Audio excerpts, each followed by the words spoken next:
we'll come back in just a few minutes, and we'll be talking with Gaelynn Lee.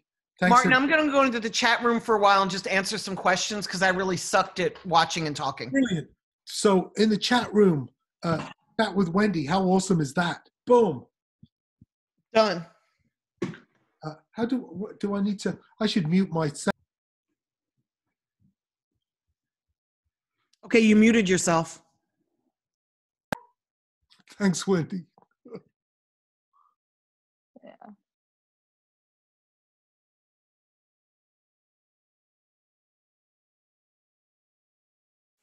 Well, that's my slideshow from before.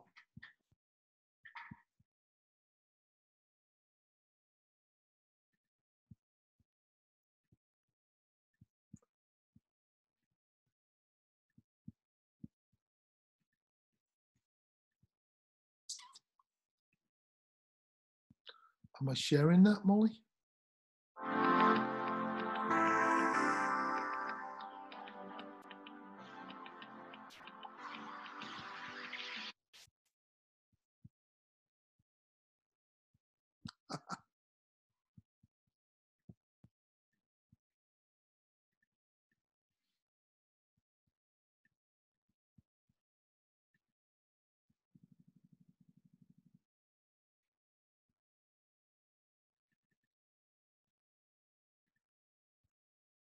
Am I now?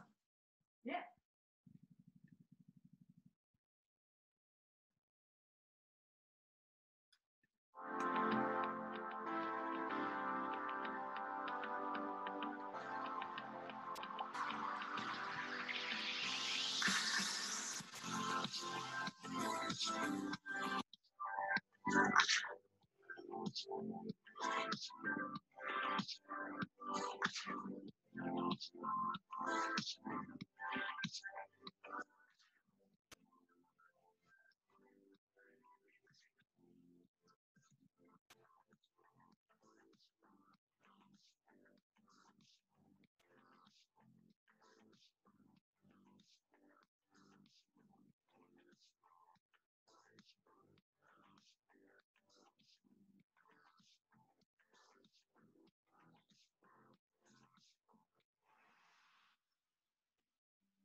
Hello.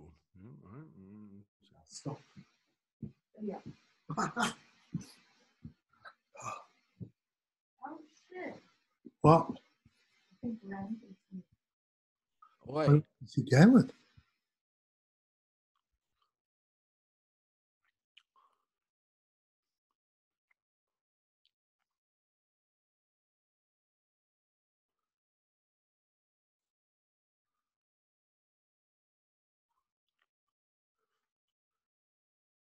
Martin.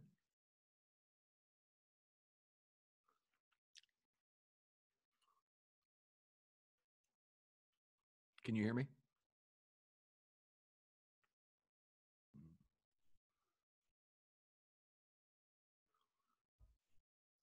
We can hear you, Randy.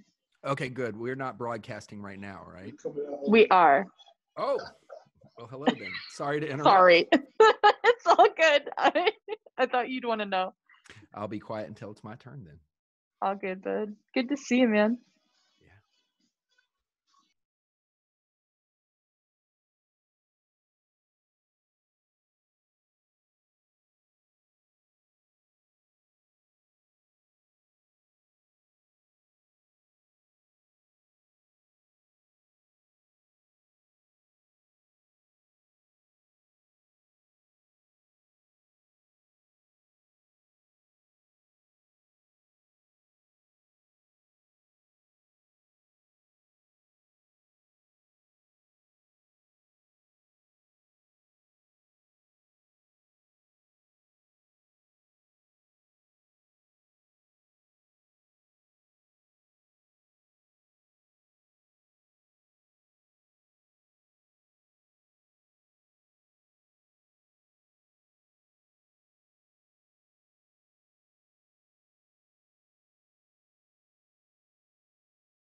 Molly just Martin, you're muted. there was no audio because I muted the audio for that video, and you should be thankful, really, because it was absolute shit. Wah wah on it. Wow, da, ba, ba, ba, ba. It's just kind of stock music, you know. Yeah. I want to mention a few things before we're running 3 minutes late, which isn't bad. If any students are listening, it's not acceptable, but it's not bad, really. Yeah. Randy's pissed off. So, hey, is Gaelynn around? Is Gaelynn able to? I made her a host, so she should be able to share her video now if she's ready. Okay, is she not ready then? I don't know. All right. So I just want to mention this is Hello? great. We've been over Can you guys over hear me? 160 Yeah, we can people hear you. online for this whole thing so far. It's not letting Randy, me you start are video. muted. So I just want to let everybody know, you saw it at the end of that little video thing. We are pushing the song listening panel 1 week, 1 week from today. And let me tell you what's going on. I mentioned this a couple of hours ago, but let me mention it again. In the last few days, a company called Broadjam saw what we were doing. We're good friends with Roy Elkins and Mike Huberty up there. And they said, hey, we see what you're doing. We have a bunch of really accomplished professionals who would love to get involved in the panel and make comments. And they're also giving everybody who wants one a mob level membership to Broadjam. And let me tell you, let me tell you the whole thing, and then I'll tell you who's going to be in the panel. Then PreSonus Audio saw what we were doing, and they already gave us, oh, I lost it already. I lost that thing. Oh, it's right here. they already gave us one of these Atom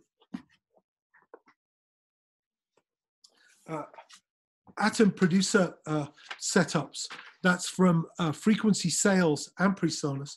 And then PreSonus saw what we were doing and they said, hey, we want to really get involved and help you with this. If you push this off till next Saturday, we'd like to let our artists know about this. And we also want to throw into the pot 3 Studio One Studio One Pro software packages. So now the list of things you can win in this song listening panel includes 8 hours of tracking with Kevin Garneri. Look him up on Wikipedia. He runs Millitrack Studios at Millikan University. Brand new, amazing Neve console. So you can win an 8-hour tracking session there. I'll take you for some pizza at Donny's as well. Asterisk that, put that in the deal.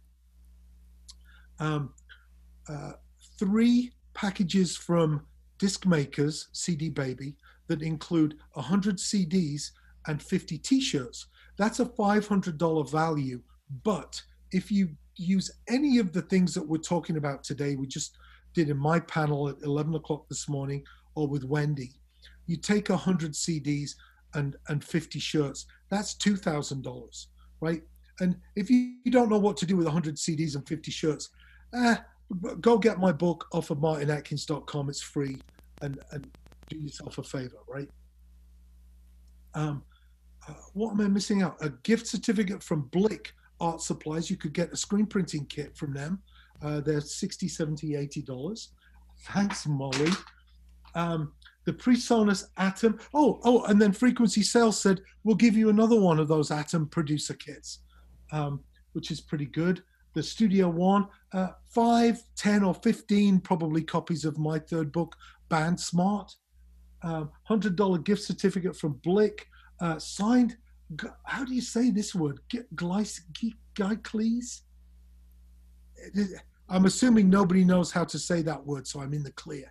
It's kind of like posters and things from Lowell Tolhurst's book. Print. It's a print, yeah.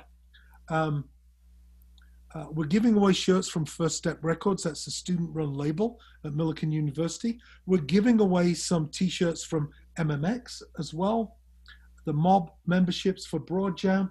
We're kind of killing it. Now, I'm not going to guarantee this, but things are growing exponentially.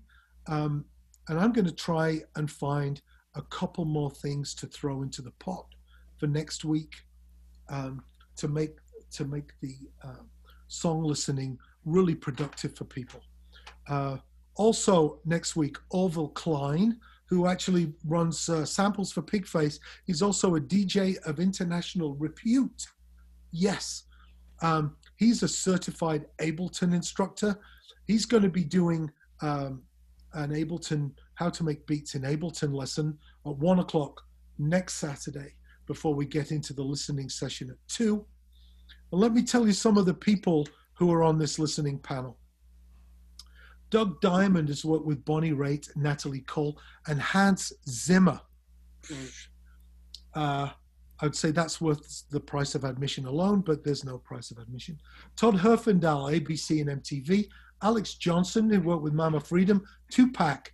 AJ Gundel has 13 Emmys for his work on everything from Guiding Light to All My Children. Also worked on The Cosby Show. Not going to mention that. Martin Blasick, Oceans 12 and 13, and Princess Diaries 1 and 2. Jessie LaBelle is a music supervisor of quite some repute. Orville Klein, as I mentioned. Mark Williams from A-Lab Media. Matt Eidson, who toured with 50 Cent. Jake Wiedenhofer and Adam Cunningham are Millikan University graduates who are working session musicians down in Nashville. And Brian Abbott from Speakeasy Records and Tapes, along with Rico Lumpkins, who worked with TLC. It's really quite the thing. Oh, okay, that's funny, Molly. Molly's being funny. All right. So Gaelynn is here. Hi. Hi, Gaelynn. Can you hear me okay? Yeah, can you hear me? Yeah. Only a little bit. Yeah, I can hear you okay. Yeah. Yeah, I Okay. have my volume down for my obnoxious music. Oh, okay. Let me know if it's too quiet or I can turn some stuff up. So, hello. Hello, how are you? I'm good. It's really nice to see you. Nice Um, to see you too. and I can you see Randy? Randy's on the. No, I can't. I want to. I will. Right now, it's only showing me one person at a time. Randy, if you talk, I might be able to see you. I'm in gallery view. Hey, Oh. Gaelynn, it's Randy. How are you? Hi, Randy. Oh, Yeah, yay. are you on an iPhone or a computer? I'm on. I have a Chromebook, so we had to go a little janky style. So I'm on the app Right. in my Chromebook, but Okay, it's yeah. working. Sometimes you gotta have it swiped. I know on my Yeah. iPhone. You look good. Yeah. How are you doing? Good. I miss you. This Miss is you. so cool. Miss I'm you so too. glad you're on. This is Of awesome. course, of course. Yeah. Very stoked. Good to see Sweet. you. Yeah, nice to see you too. I miss you. Hope you're doing good. I am. And I'm gonna stick around for your talk too. Good deal. I'll try not to tell too many lies. Good. If you go into gallery view, Gaelynn, which is up in the, I don't know where I'm pointing. Top right. Top right. Let me see it. Let me see if I can do that. One sec. I'm gonna get really It goes close like to the the screen. Brady Bunch. One sec. I'd like to It's like see the the Brady Brady Bunch. Bunch thing. Let me see if I can figure it out. This is a definitely lo-fi. Oh, there it is. Okay, cool. That wasn't that hard. There you go. Okay, cool. And we were talking about skill sets and other things. My thing this morning, and with Wendy, and oh my goodness, you want a skill set right now? Zoom operator. Like there should be a little certificate in that because our students are getting a crash course. I'm getting a crash course. Just somebody to slap me upside the head every time I'm muting my microphone. I know. Like It's nuts. there's some great apps that work with Zoom. Yeah.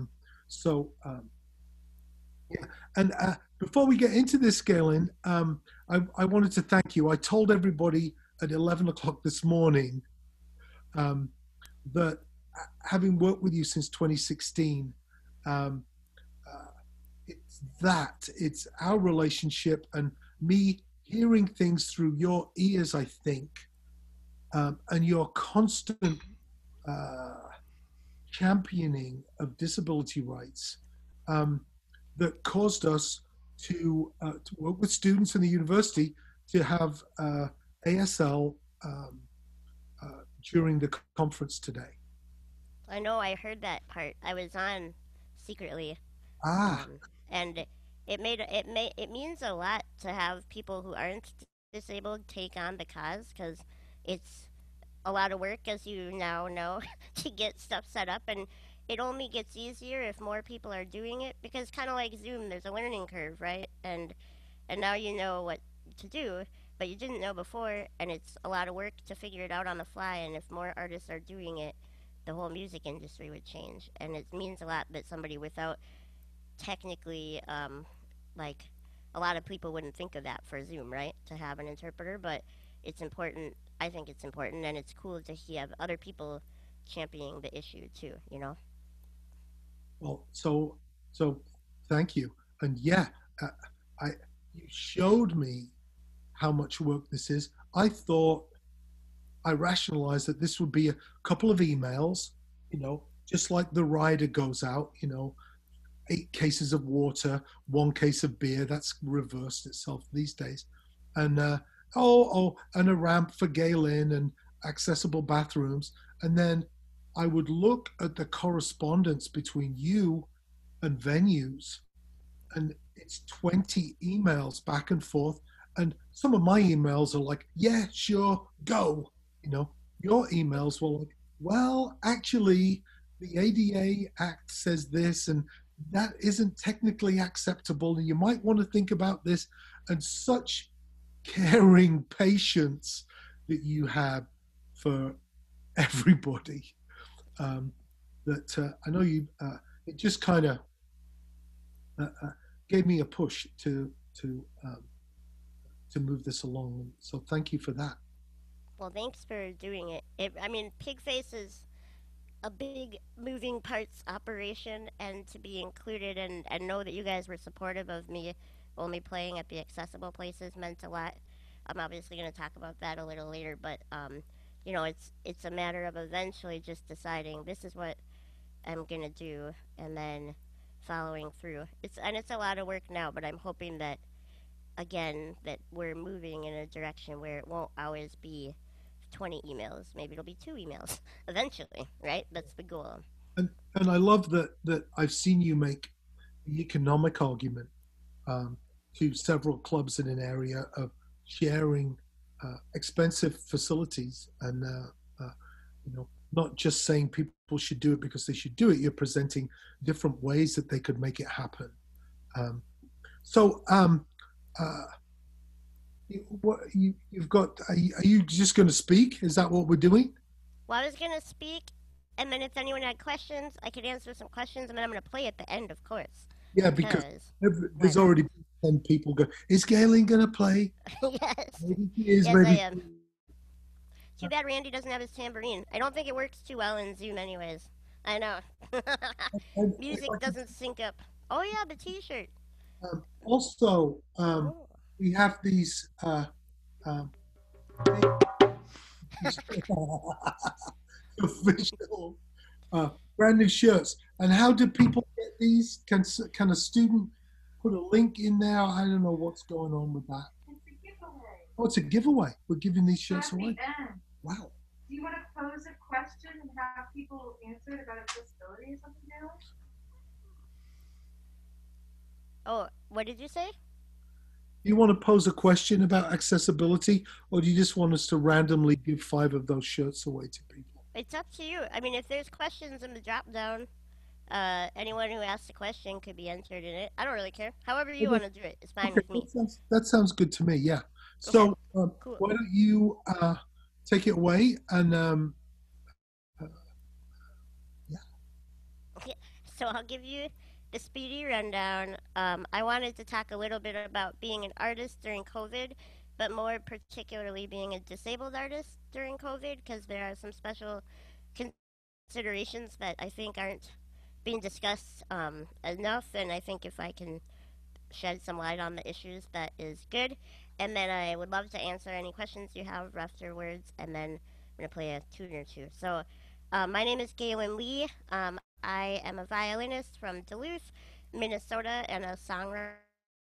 And started playing in orchestra when I was 10. And I was really lucky because I have a disability. My arms and legs are bent and they're shorter, and I have brittle bones disease, and so I couldn't play the violin normally, like up on my shoulder. But I was just lucky. Like I didn't realize at the time it was just luck. Like the teacher that was the fifth grade orchestra teacher just happened to be like, you have a really good ear. I think you'd be good at stringed instruments. I'm going to try to help you figure out a way to play. Which, as I began touring many years later, a lot of music teachers don't say that. They say, oh, you can't do it, sorry, and now you got to do it.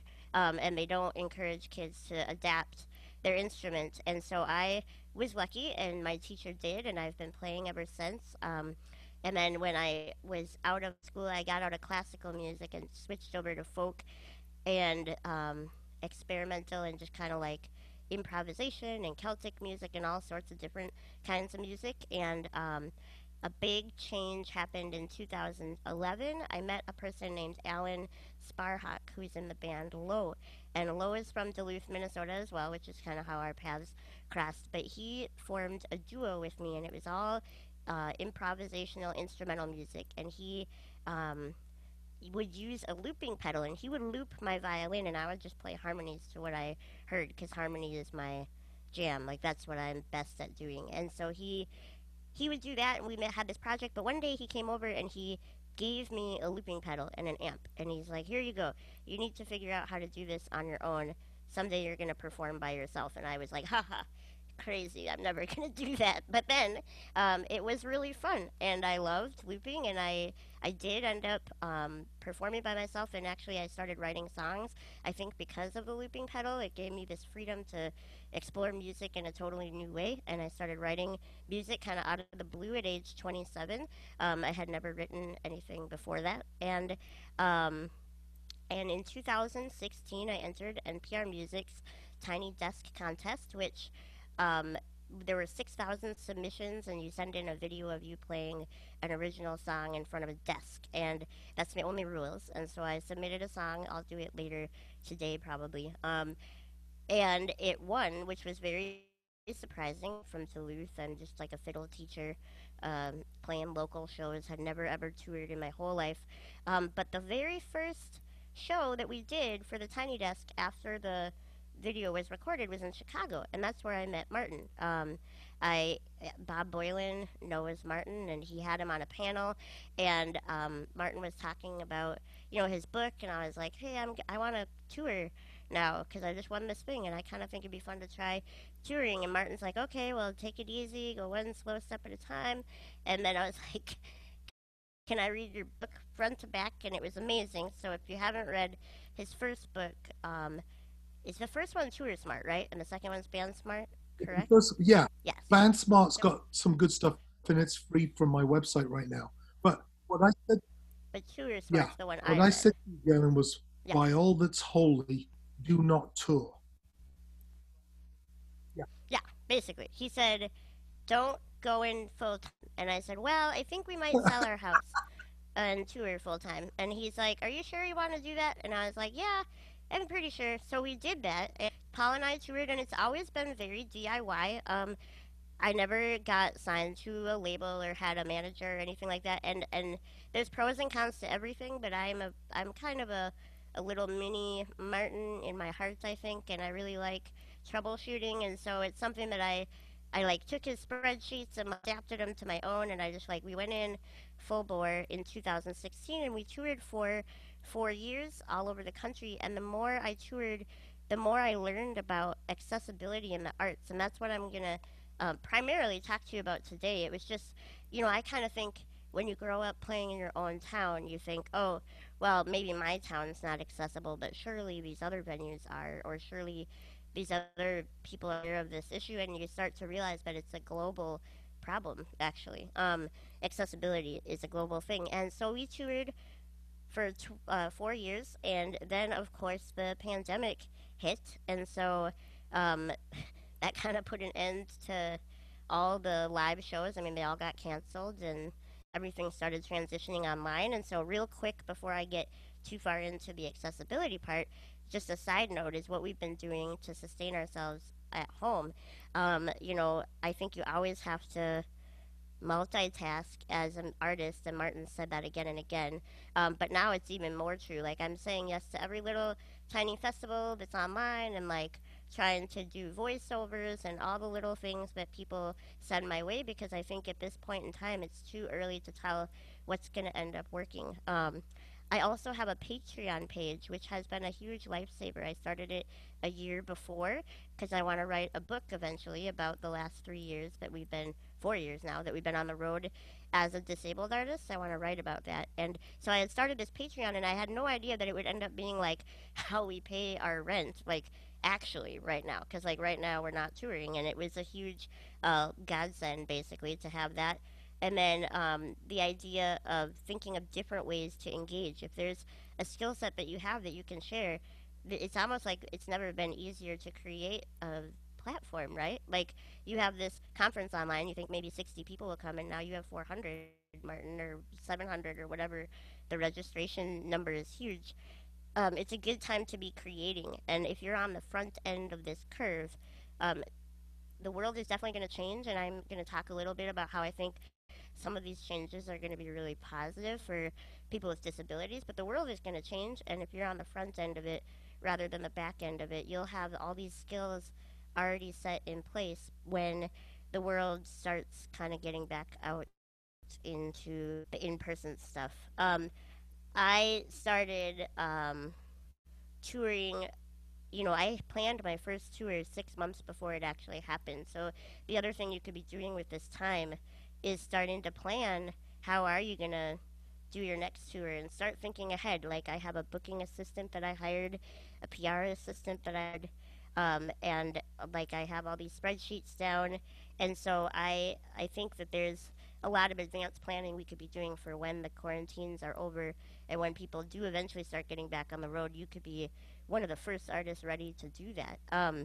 So if anybody does want some information or like examples of the templates that I use for hiring people, you can obviously talk to Martin, but I also have my own little set that I use for myself, and I love to share that information. So email me at gaelynn@gaelynnlee.com, and I will send you kind of how we plan our tours. The other thing I'm thinking about while we're home is just how to stay in people's minds. Recording at home is something that I had never actually done because I felt like, well, I'll leave the recording part to the professionals, but obviously I'm not going to be going into the studio for a very long time, and so I upgraded enough equipment on the cheap end, but like still good enough to do real recording at home, and that's what I'm going to be working on for creatively is getting recordings out there. And so, yeah, there's so many things we could be doing, and that's the one thing I've been grateful. I don't know if you feel this way, Martin, but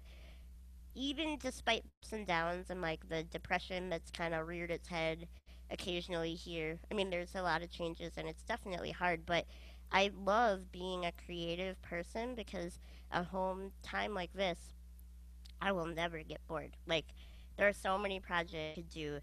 It's actually a little overwhelming, and I have to scale it back and be like, okay, what am I going to do right now? Instead of like, oh my gosh, there's like 1,000 projects I could pursue. And so there's a lot that you can do if you're creative and doing it at home, and it helps to keep you focused and grounded, and gives you some way to put your energy and stress into that's positive. And so yeah, so being an artist in the pandemic is an interesting time. As a disabled artist, it is even a little bit different than that. So I have very tiny lungs. I have just a shorter stature in general, and my rib cage is just kind of shaped in a way that my lungs are only about a third as big as anyone else's, like a standard adult human lungs. And so I do not want to get COVID, right? Like, there are a lot of issues that we're not talking enough about with COVID. The reason that stay at home orders are so important and wearing masks to protect others is so important isn't just about your own safety, but people with disabilities are rightfully very worried about the kind of treatment they would get if hospitals got overwhelmed. So, some of the policies have come out of different hospitals or different health and human service offices in different states have actually explicitly said that people with chronic underlying conditions would not necessarily give access to a ventilator at the top of the line. They would be put automatically to the back of the line, and that sort of becomes up to the particular doctor that you're dealing with. Oh, thanks, Wendy. Nice mask. I love it. I mean, if you probably don't have to wear one, but I love the sentiment. It's very perfect. So, so we, people with disabilities were kind of worried, like right as the pandemic started getting its headlines, people started worrying and they were told, oh, you're overreacting. That's not going to happen, except for real hospital policies got leaked pretty early on that did explicitly say, like, coexisting conditions, that's how they're going to decide. And so what that means is if the hospitals get jammed, people with disabilities are scared that they won't get equal treatment. It's an interesting world that we live in because we finally, 30 years ago, passed a law called the Americans with Disabilities Act. And it's 30 years this year. So this is the 30th anniversary. And it said that people with disabilities have equal civil rights as any other citizen, right? And then in 2008, that idea got brought into healthcare where there's a non-discrimination clause in the Affordable Care Act that says people cannot be discriminated against on the basis of disability. But if you are using disability as a reason not to give someone a ventilator without any other data. Like, if that is an automatic puts you at the back of the line, that's a civil rights violation. So people with disabilities have been doing some advocacy behind the scenes, and awesome people like Martin as well has been kind of keeping up on the issues. He donated some money to the National Disability Rights Network, which are the lead legal team that are kind of fighting these policies as they come out. So there is a lot of work that needs to be done to protect our rights. The things that I think are most important for you at home to know is that just keep abreast of disability issues. Like, kind of know what is going on. If you can, I will put in the links. I'll put in the comments after I'm done some places you can follow to kind of keep up. And if you find out that your state is presenting these really discriminatory policies, you can call your senators. That's what I did. There's places that you can follow up. And then the other thing is if you do need a job and you have to get out, something like Instacart is a lifesaver for me. Like, I don't go grocery shopping anymore. And I am so grateful to the people delivery jobs.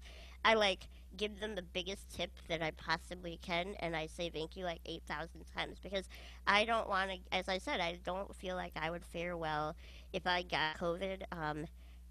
A little tiny bit more background on that is when I was 21, I had respiratory failure. So they didn't know why. It turned out I had undiagnosed asthma, and they didn't know it. So I went in not being able to breathe. My oxygen level was low. Very similar things that what would actually happen if I had COVID, right? So I went in. The doctor came in. I was unconscious, but my mother was there. And he took one look at me and said, "Oh, she's so small. There's nothing I'm going to be able to do. You should say your goodbyes." And that's what he told my parents. And so luckily my mom had the presence of mind to be like, she has a bone disorder. That seems unreasonable to just write her off immediately. So she got a second opinion, and that doctor said, well, if any patients I saw had those symptoms, I would prescribe prednisone. And he's done that though, right? Obviously. And she's like, no, no, he hasn't done anything. So she got this other doctor to prescribe prednisone, and I recovered 24 hours later. But discrimination does exist in the healthcare system, especially when people don't understand, which is something I truly believe at the bottom of my soul is that disability is not inherently a negative thing. We're all going to get old and we're going to die, right? Our life, our health is not going to be optimal for our entire life. And disability to me is not like a good, bad, you have it, you don't. It's a spectrum. And it's not positive or negative. It's just the way you present in the world. Some people are male, female, trans. Some people are different ethnic backgrounds. Some people are short, tall. Like, I mean, I personally feel disability is just another form of diversity, and that a lot of good comes in the world when you support all forms of diversity, including disability, rather than seeing it as inherently negative. But unfortunately, a lot of doctors don't see any diversity in health as positive, right? And so they just automatically write it off as, well, that person's life must be terrible. I'm going to work to save someone's life who is quote unquote or valuable or normal or whatever it is. But disability is diversity. So for me, every life really matters. I want to talk a little bit before we get to questions. Specifically, my identity as a disabled person, like I have so many interests, right? Like I love music, I love languages, I have a lot of friends and family that are really dear to me. Disability doesn't consume my whole life, but when I started touring, I realized that it is a true part of my identity, and I didn't realize how much I cared about like making sure the world understands this idea of disability as diversity. The accessibility in the arts piece is kind of how I want to end my talk before we get to questions, because as I started touring, I realized that I think there's two reasons people like Martin who care, who give a crap. Like Martin actually cares about these issues, and he probably would have cared 30 years ago if he had realized they were a problem, right? I mean, I would hope so. I'm guessing that you would have.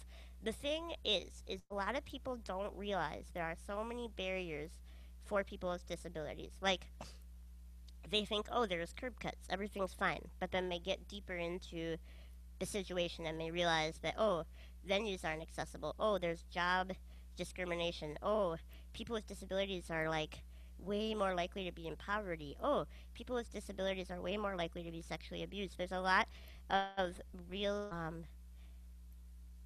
real social inequality still active today regarding disabled people, right? Like, so our society has not done a great job of truly enforcing the ADA so that people with disabilities can live a life that's totally equal. We just haven't been enforcing it. And I started wondering, why is that, right? Like, why doesn't anyone else know all these things that I face on a daily basis, unless I talk about them, right? Like, why is it that they just like are floored when they realize how inaccessible the world is?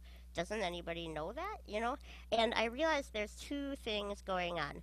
One is that disability education is not taught in schools. I can't see all of your hands right now, but I know just from all the conferences I've done, people don't learn about it K through 12. Some people learn about it in college because they major in disability studies or they go into vocational rehab or social work, but a lot of people don't do those fields, right? They need to be learning about it K through 12 so that we are aware of the barriers that still exist and also talking about solutions to fixing them. And we're not doing that. As a society, overwhelmingly, people are not learning about disability history, disability rights. When you're bored someday, Google the symbol for sit-ins or watch the movie Crip Camp. Crip Camp, I cried through the whole thing basically, I think, but it's made by the Michelle and Barack Obama have a film production company called Higher Ground, and they put out their first film was Crip Camp, and it's about a camp for kids with disabilities that ended up producing some of the leading disability rights advocates, and it talks about their journey from being teenagers at this radical punk camp. I mean, this camp, Martin, you would have loved that camp. I would have loved that camp. Everybody would have loved that camp. It's like this punk kind of like fringe camp that inspired kids to go and change the world. It's such a beautiful film, and we didn't learn about that stuff in school. You have to learn about it outside of school right now, which is a shame. The other thing is that we don't see disability depicted in our culture enough. So the reason I care so much about accessibility in the arts is partly I want other artists not to have to face the same crap that I do all the time. It's really hard and it's frustrating, and also, technically not legal either. You know, there's a lot of issues going on where we need to be more inclusive in the art, right? So it's frustrating, and I want more disabled artists to do it easier, but also I want people to see disabled artists so that they actually us when they're doing more boring things like hiring their next secretary. Like, you know what I mean? Like, we need to have disability as part of the culture that's really represented so that we can be in people's minds as a part of society that matters and counts and needs to be included. And I think the culture is a big way to shape it. I mean, we can't deny that we are all here because we believe that culture has power to change the world. And I think disability is a part of that, the culture. So there's 5 things I think that would make the arts more accessible, and then I'll turn it over to questions. The first is that I think educating kids how to play music with disabilities. Those kids need the chance to learn. As I said, I had a cool teacher. She helped me learn, but a lot of people get told, no, you can't do this. That's not how you hold a violin. You can't hold your bow that way. Educate kids. This goes for any kind of music education. I mean, Wendy, I don't know how much you're working with. There's a recording studio out of Chicago that had been started, designed primarily for blind musicians so that they could like navigate the studio. There's a lot of cool things happening, but any arts organization could be incorporating disabled kids into their work. It doesn't have to just be a disabled kid art group. It can be any group, right? The next piece is holding any kind of festival, any kind of community choir, any kind of open mic, bare minimum. And in 2020, make sure that place is accessible. Make sure people can get in the door and use the bathroom and get to the stage. I mean, we're in 2020. The law has been around for 30 years. I always ask people how how many of you have moved houses in the last 30 years? Most people raise their hands. Most people don't live in the same house for 50 years. A few people do, right? But most don't. And I always say, you know, if you have moved in the last to better suit your needs, businesses can move. If they're not able to afford the accommodations that they need, if they can't afford that elevator, I get it. Elevators are like 100 grand. They could start looking for a more accessible space to operations in. I know there's nostalgia involved with like, oh, we've been here since 1847, but in reality, be inclusive. 20% of the population has some sort of disability. That's a lot of money. It's a lot of money. Those can be your customers. And if you say, hey, customers, we care about you, we want to be inclusive, and we're going to move so that you can come to our shop, I can tell you if I were Laura, I'd probably cry and then I would go to that business. Like, not that hard. The bar is so low right now for inclusion in business that, like, just do it and then you'll see that people will support you. I would like to hope, and I think from what I've read in the comments, that some people here are deaf and are utilizing this ASL service that Martin provided, because if you advertise, hey, we have ASL, what person who used ASL wouldn't want to come to this conference as opposed to one where they won't be included in the same way? So inclusion is important. The next thing is venues. So again, if you're an artist but you're not disabled, you can still be a catalyst for change.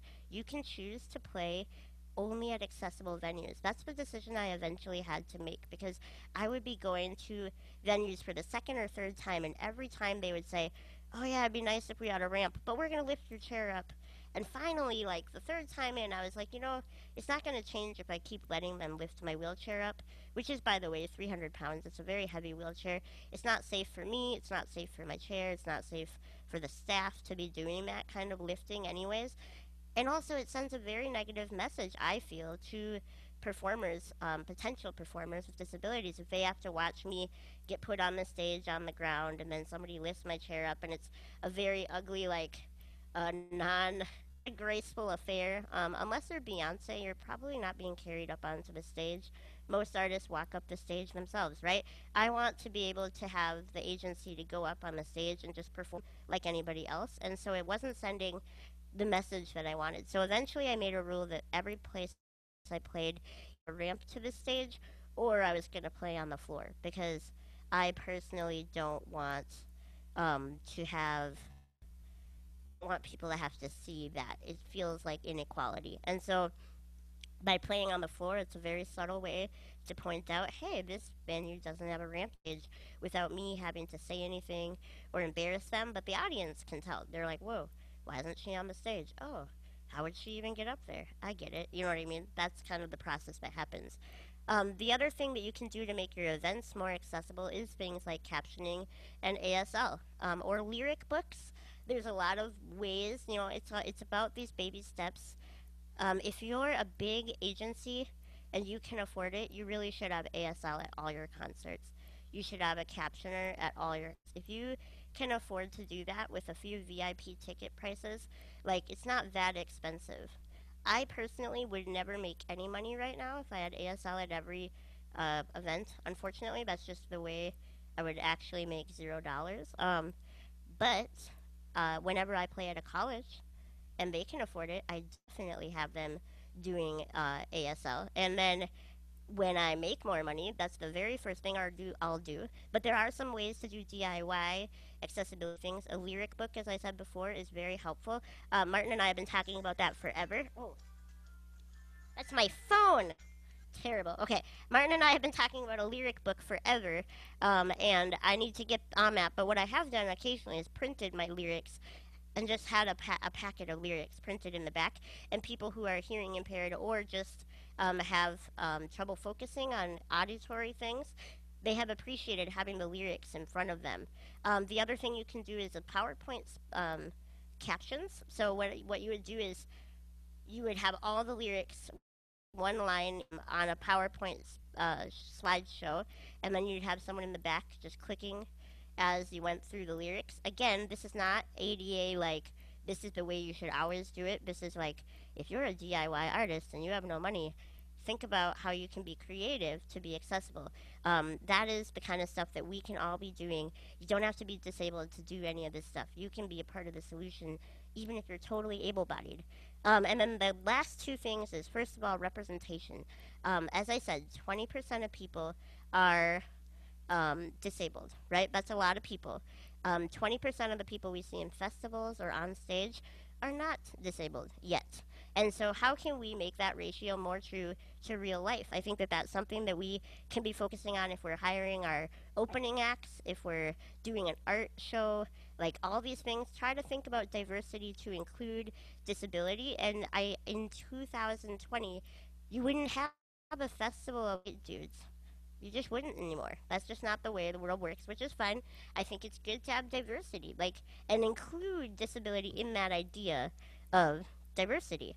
The last thing is media. How do we talk about disabilities? The last thing I want to end on, because I believe that disability is diversity, I do not believe that it is negative. And so, therefore, when I read articles about myself that are like, she is a victim of osteogenesis imperfecta, she suffers from brittle bones disease, she's in a wheelchair, these are all real terms. Or, my favorite, least favorite, was didn't look like she was going to be able to do much with her life until she found music. Like, what? I was like, what?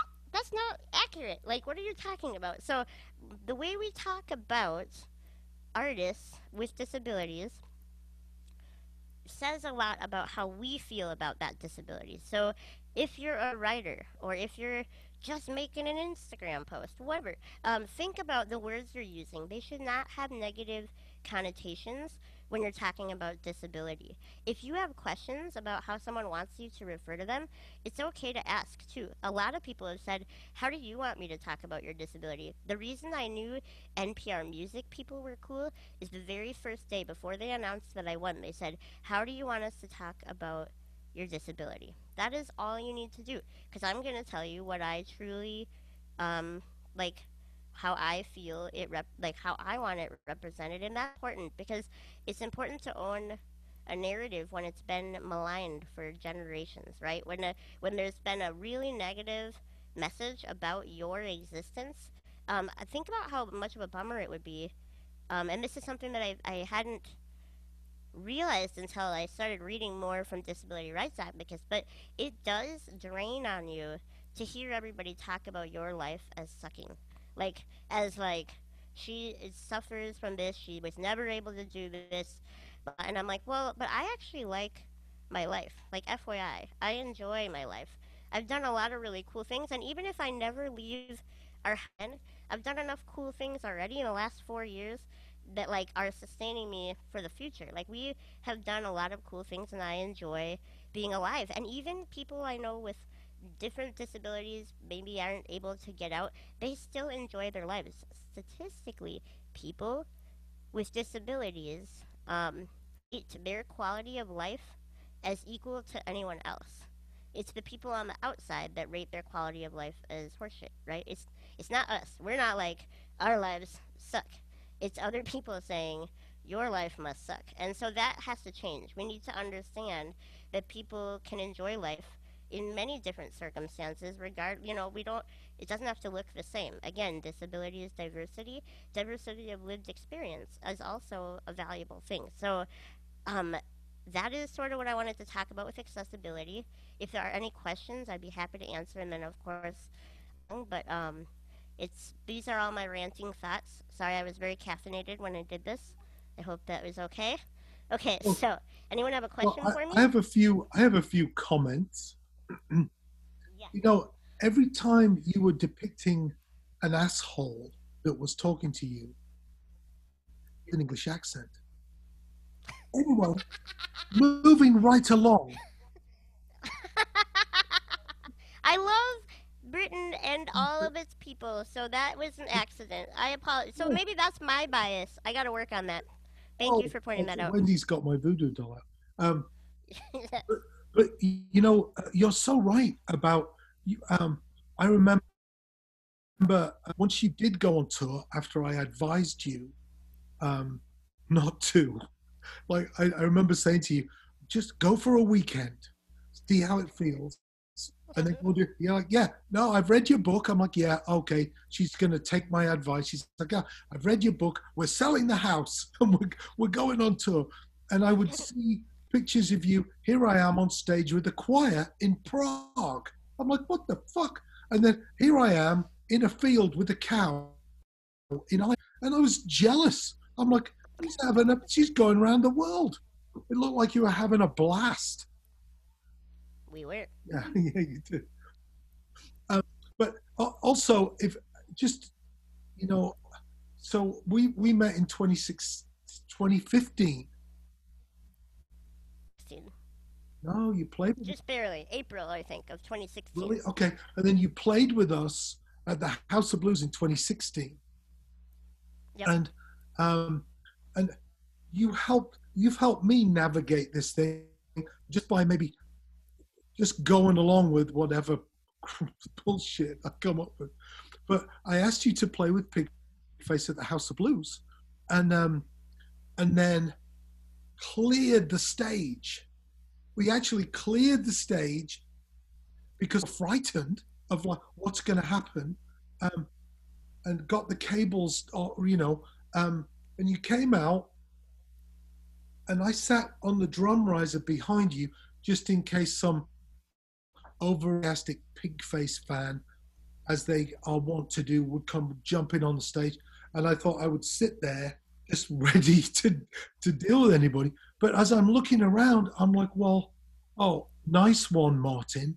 You've asked Gaelynn to come and jam with Pigface, and there's nobody on the stage. So thankfully you stuck around and jammed with everybody on stage. I think 8 or 9 drum kits that night. But you've been so patient with us and everybody involved, promoters and everybody involved, as we kind of find our way through this. And it's a lot. It's a lot. I'm really pleased we work together, and you can help me see things,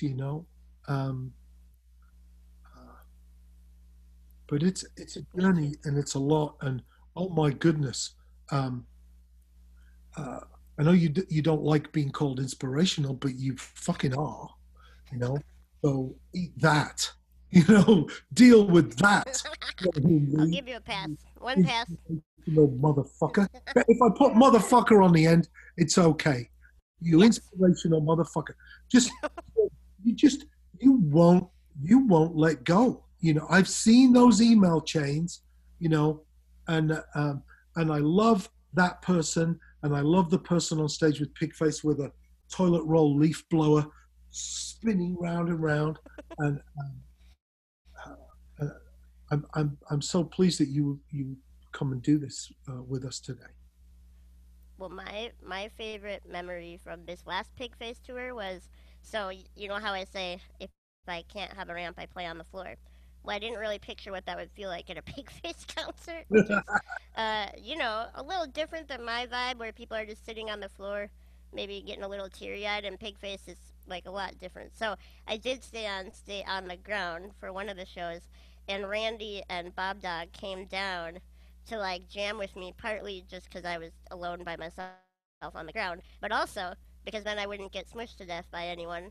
And it was so sweet. And it was like, there are ways. I think we have a long way to go, but it's about the understanding of like where are we right now, and what can we do in this moment to make it work. But then how can we do it better next time? You know what I mean? Like nobody's expecting a magic bullet for accessibility, and the reason I think I'm so tenacious is because I think this stuff is probably not going to benefit me as it probably will so much the next generation, and that's okay with me because that's just the way we make progress. It's the long-term goal, right? And hopefully maybe by the time I'm 36 now, so maybe when I'm like 77 everything will be accessible and it'll be awesome.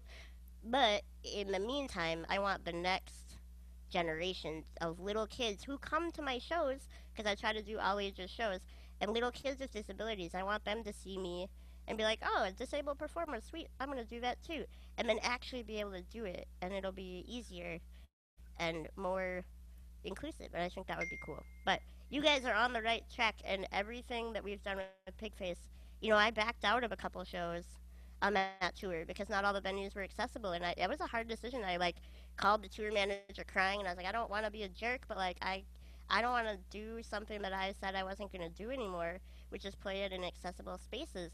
And she said, talk to Martin. I know they'll understand. And the whole band did. They were like, yeah, you're right. That's what you got to do. Make the choice that feels good to you. And so it's important to just understanding is first, little baby steps are second, and then always getting better is third. And that's where I think we need to focus on the positive with accessibility that way. Gaelynn, that was one of my favorite memories from Pigface tour too. Was rocking with you on the ground. It really was really like I was like, I can't believe this is happening. This is so fun. It was a great moment. I could feel the energy. We all had. We're just like, I feel it now. Yeah, it was. Good Yeah, stuff. it was pretty much beautiful. I loved it. So, yay! I'm glad it was for you too. I was so glad to get to. I mean, Pigface. It's like, of course, it's going to be chaotic, but then you get to hang out with all these amazing people, and I love them. And so that was a glorious experience. Yeah. One other thing you brought. Can I comment real quick, Martin? Yeah. One other thing you brought up about like the way NPR asks you to refer to your disability and all that stuff. I think it is super important for us to do that, to ask, because, and I think most people with disabilities, if you display curiosity or respect about their situation and want to refer to it properly, they're going to understand. For instance, on Pigface tour, we were backstage in Colorado. I can't remember the name of the venue, but there was a sign on the wall that said, music is not to be listened to, it is to be felt, right? And so I took a picture of it, and then I posted in my Instagram story. I was like, this is 100% truth, both metaphorically and literally. That's why hearing impaired people can enjoy music, right?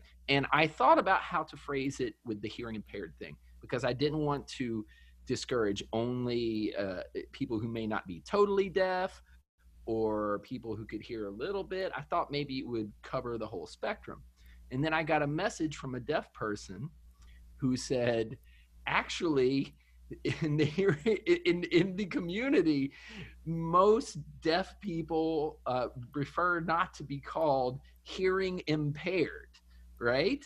They would rather be referred to as deaf or hard of hearing, which totally surprised me, because hard of hearing makes me think of the way my grandma is. I'm hard of hearing, but it was, and then I looked it up some more. I had a lovely communication with this young deaf man. He's a Deaf Lamb of God fan, and it was really educational for me. So even though my heart was in the right, I logically thought to use the term hearing impaired, thinking it would cover most people.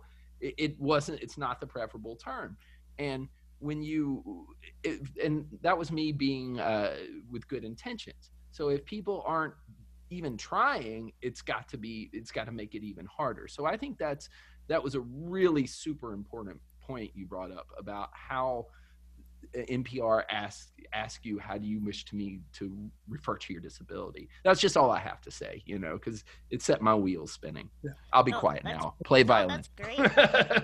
No, that's good, because I mean, I just think there's a lot we don't know, and for me personally, in case you run into someone who isn't like sweet about it or nice about it, right? Like, so you write something and they seem really mad, and they're like, you motherfucker, why do you say that? You know what I mean?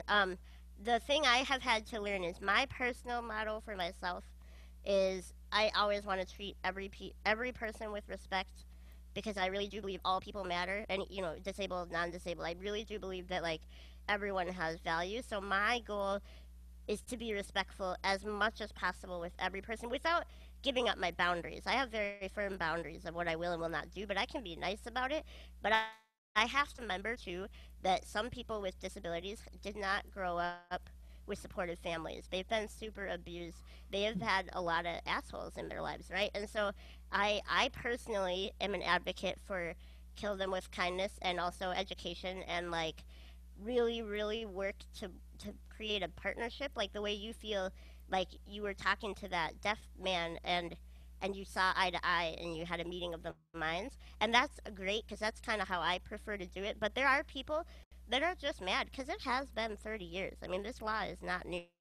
It's not 4 days old. It's 30 years old. So for people to still not have the knowledge is frustrating. And so I don't want to say, if you run into someone who's mad, that they're wrong and the way I do it is right. And you gotta always be willing to engage in a dialogue, because some Mhm. people are just like, why isn't this law enforced by now? I'm pissed. Right. And I see that too. And I don't want to discourage people who have maybe like, well, you know, don't think that just because one person yells at you that every disabled person in the world is bitter and mad and gonna yell at you if you say something wrong. Many people will try to educate you the way that that guy did, and I think that's really cool. But there are so many different experiences with disability, and the law is so old. That's why I think it's important for artists like Randy or for Martin or like freaking anyone to just start thinking about accessibility in their own careers, because that is what 30 years into the ADA we should all be doing, right? Like, and then you can get the people who are mad can start to feel like they're being seen. Well, Um, I'm you know, gonna, I'm, if that makes any sense. I'm gonna, But I'm glad he did that for you because you're a nice guy. So I don't want people to yell at you. No, he was really cool. And one Yeah. of my favorite things is at our shows, and actually this was in a couple of news stories that made it made it onto like CNN and stuff. We had a ASL interpreter. We've had him at several of our shows, but we had one in Texas, and this woman was crazy. She was rocking as hard as us, you know. So whenever I see an ASL interpreter, I make it a point to leave the front of the stage and go down and stand by her and right beside her or him and sing directly to the people they're interpreting for, That's so so that cool. it's not them going like this, you know. Yeah. It's impossible to do that the whole set because I'm normally playing to, like, I don't know, 10 to 15 people or whatever, but I like to address the entire audience, and I want them to have that visceral feeling along with the interpretation, because Yeah. that's what music is. It's just so visceral, and it should be for everyone, and it can be with just a little bit of effort. Yeah, it's so cool. I love interpreters so much. Martin's doing a good job of interacting with this one. I think that's fun. I don't think you have to pretend like they're necessarily a fly on the wall and Mhm.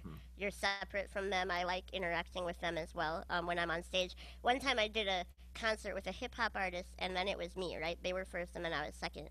So the hip hop one, they're like, signing hardcore, like mad faces, and then they got to me and they're like, rainbows. Like, it was such a different energy.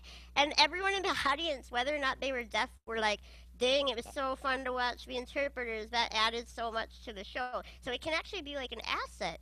It doesn't have to be just like a thing we do because it's like PC or whatever. It's Right. actually makes it cooler for the whole audience if there's some other form of art and communication going on stage while you're playing. I think that's super cool. So rant.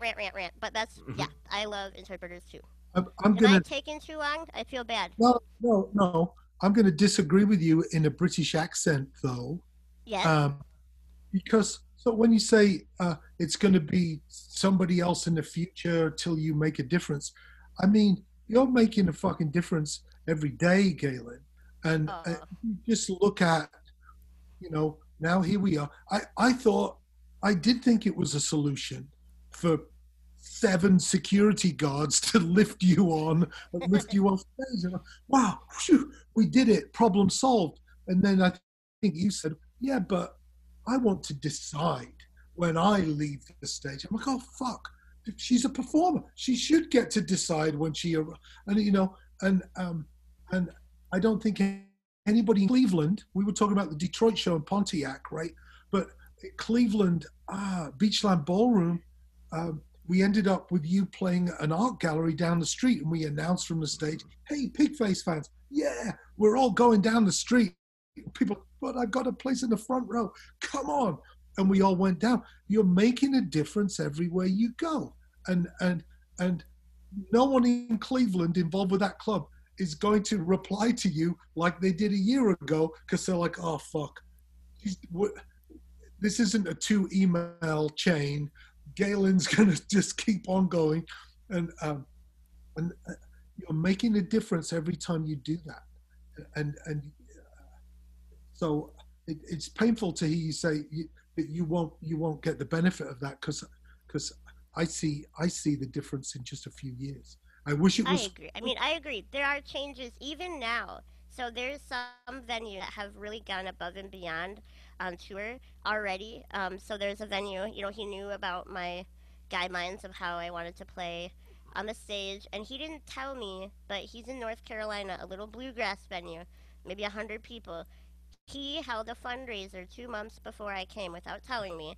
He fundraised a few $1,000s to put in an electric platform lift because there wasn't enough room for a ramp.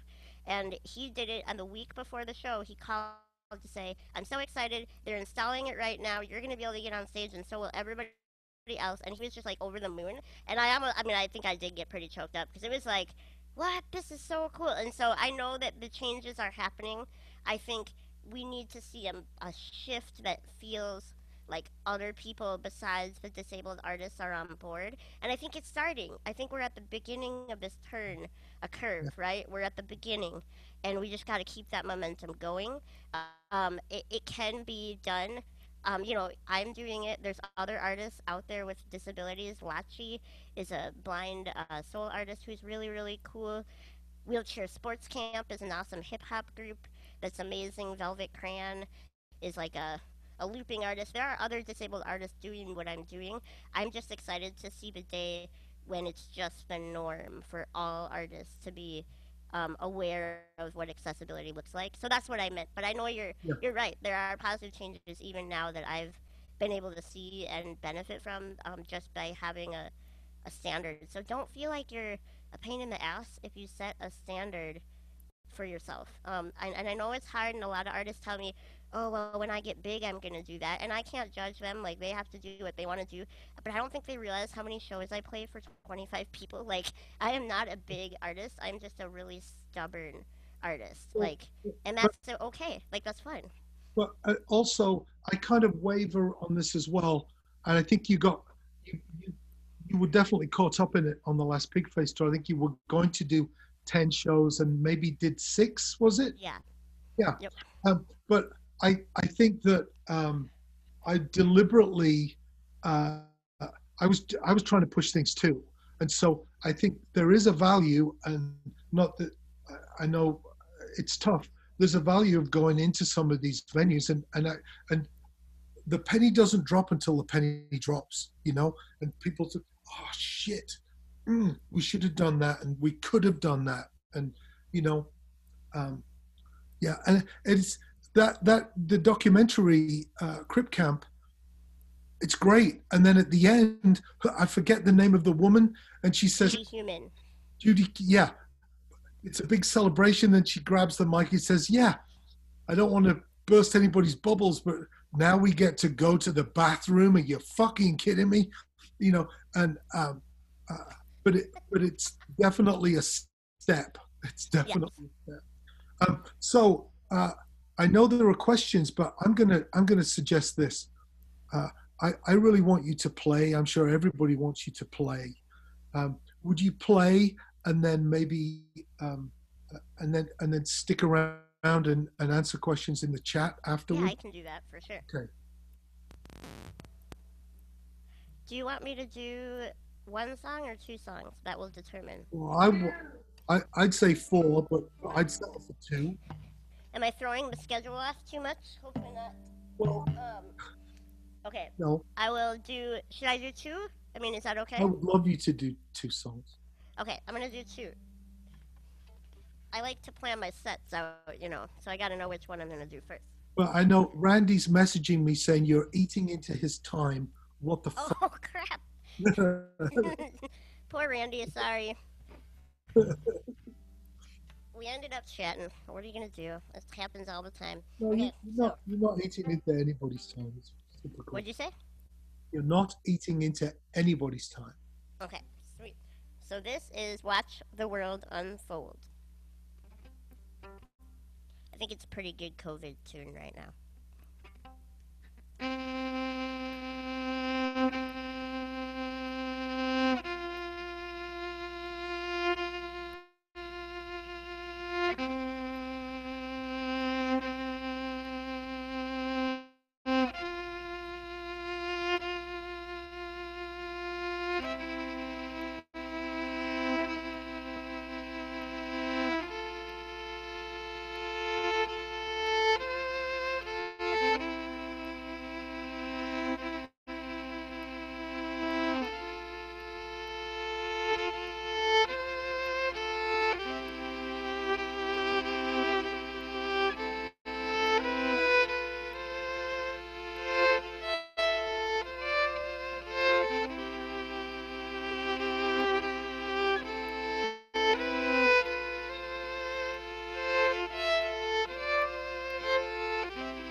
Pushing up through the dirt just like a seed, but you're never quite a flower. You feel more just like a weed. Driving through.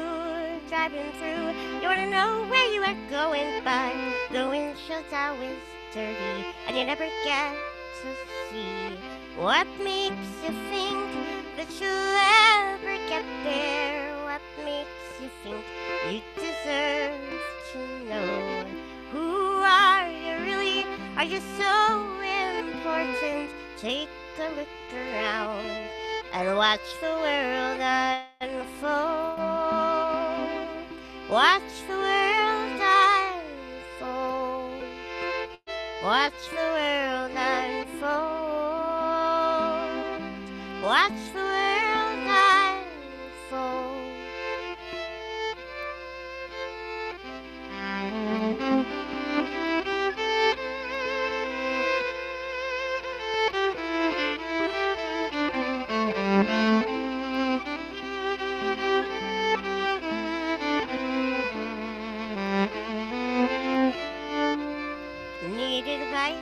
Need advice, you have no clue what you're doing.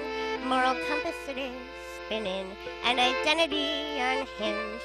Where to turn, there's so many opinions, and they're all a little different, and the outlook's getting dim. What makes you think that you'll ever get there? What makes you think you deserve to know? Who are you really? Are you so important? Take a look around and watch the world unfold. Watch the world unfold. Watch the world unfold. Watch the world unfold.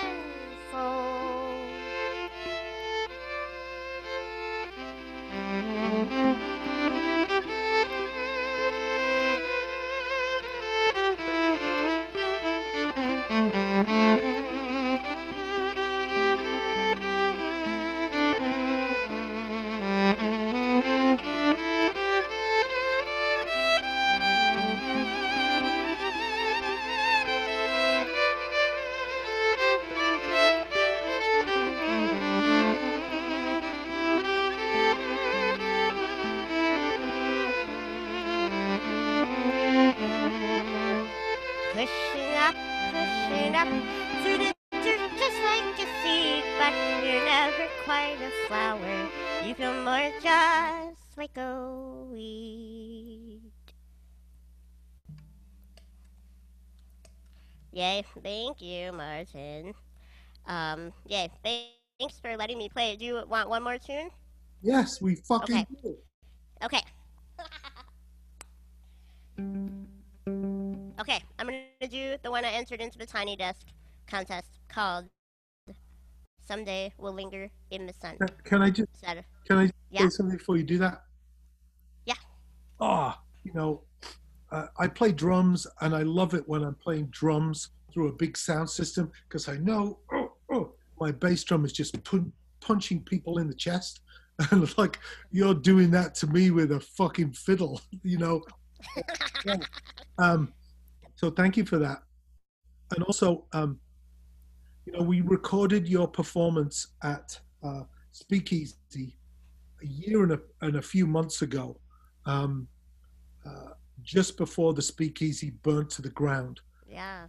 A great institution in Decatur, Illinois, and it was recorded by a Millikan student, Griff, and the students at First Step Records have put together that recording as a release, and the money from that is going to. You mentioned an organization you wanted to benefit.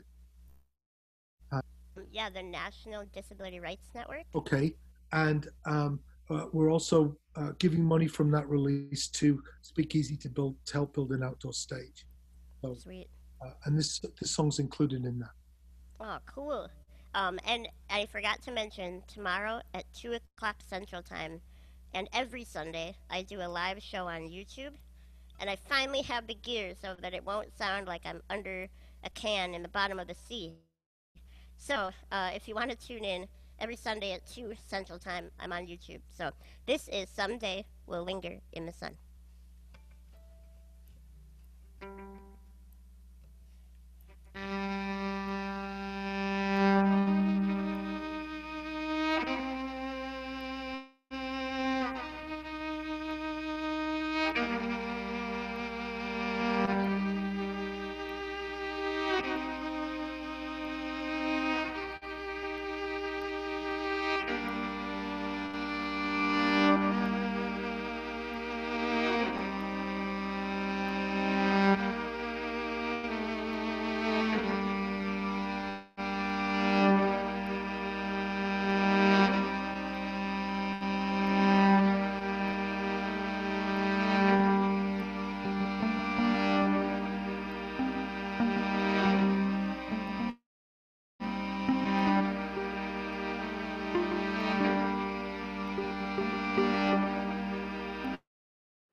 Someday we'll linger in the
Thank you. Thank you so much. Thank you for having me, Martin. I love you. And I love you, Randy. And I don't know you yet, Wendy, but I love you too. And everybody here is doing such good work. So please, please keep it up. Will you, thanks, Gaelynn. Will you stick around and talk to people in the chat? I will. Okay. Somebody just said, hey, please post the giving link again. And maybe Gaelynn's Patreon. Oh, yeah. And thanks once again to Helping Hands. You, I can't imagine the gigs that you get involved with, and here you are, people saying fuck and interpreting violins, and thank you. It's been really special. Thanks, Gaelynn. Yeah, thank you. Mwah. I'll be in the chat, and I'm going to stick around to listen to Randy too. Woohoo. I also want to point out to people that you have all of these tips for venues. You have 4 pages in BandSmart. Yes. I'm not trying to sell anybody my book. It's a free download on martinatkins.com. And where's Wendy? Wendy's in there too. Indie labels versus major labels. Wendy's in there too. So as I said, I'm not trying to sell anybody my book. Go and download all 600 pages for free, please. God, I am loving this day, I tell you. Up next, we're going to be talking with Randy Blythe from Lamb of God. Randy's here. Can I, hi, Wendy.